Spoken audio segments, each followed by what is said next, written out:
conhecendo melhor os nativos brasileiros. Quando Cristóvão Colombo navegou até a América em 1492, pensou que tivesse chegado às Índias. Portanto, ao chegar aqui no Brasil, se deparou com homens sem roupas e com tintas no corpo. Logo pensou: se estou nas Índias, com certeza estes são os índios. Daí o batismo aos nativos de receberem o nome de índios. Os índios não se viam como um povo unificado, eram divididos em uma variedade de etnias sem seguir identificação entre si. Acredita-se que os primeiros habitantes das Américas chegaram há mais de 20 mil anos, atravessando uma passagem congelada entre a Ásia e a América do Norte, pois eles eram nômades e se mudavam sempre em busca de solo fértil para plantar. Assim, foram se espalhando por todo o continente americano.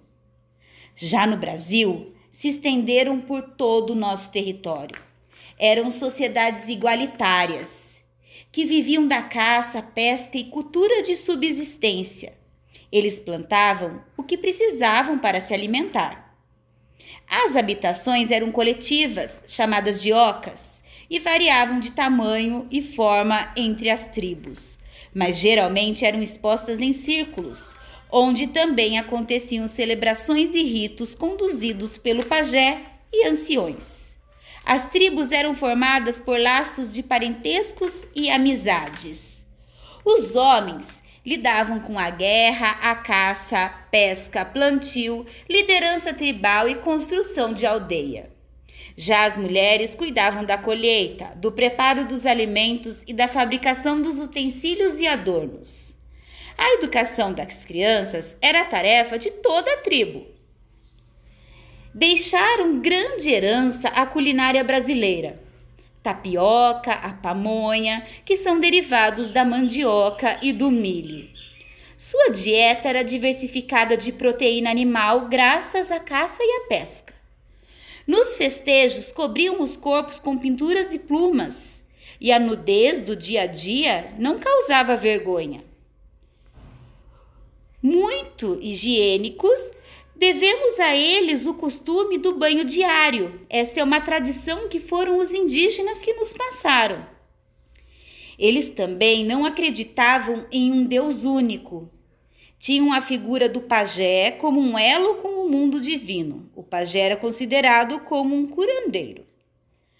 Antes da chegada dos europeus, acredita-se que existia mais de 1.300 idiomas nativos, hoje reduzidos em apenas 270, que deram origem a várias palavras da nossa língua portuguesa, como exemplo capivara, arara, amendoim, abacaxi.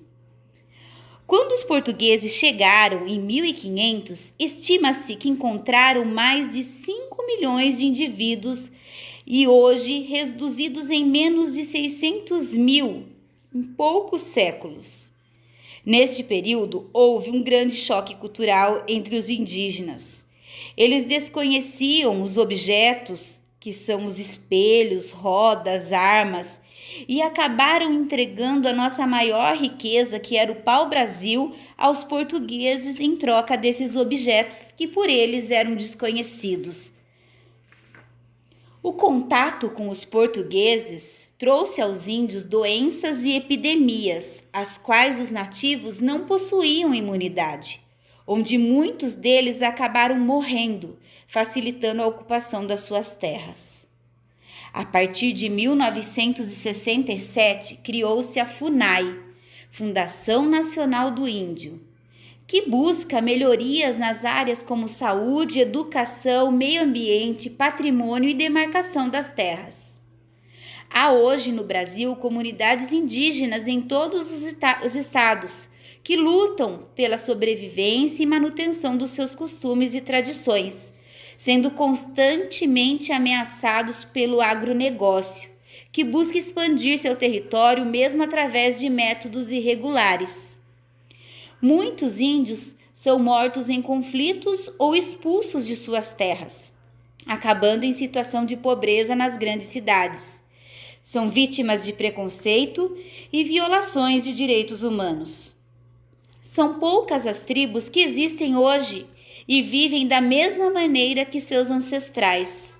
Outros existem em cidades e se acostumou a ter uma vida parecida com a nossa, sem deixar de lutar pelos seus direitos, pelas suas conquistas e pela sua cultura.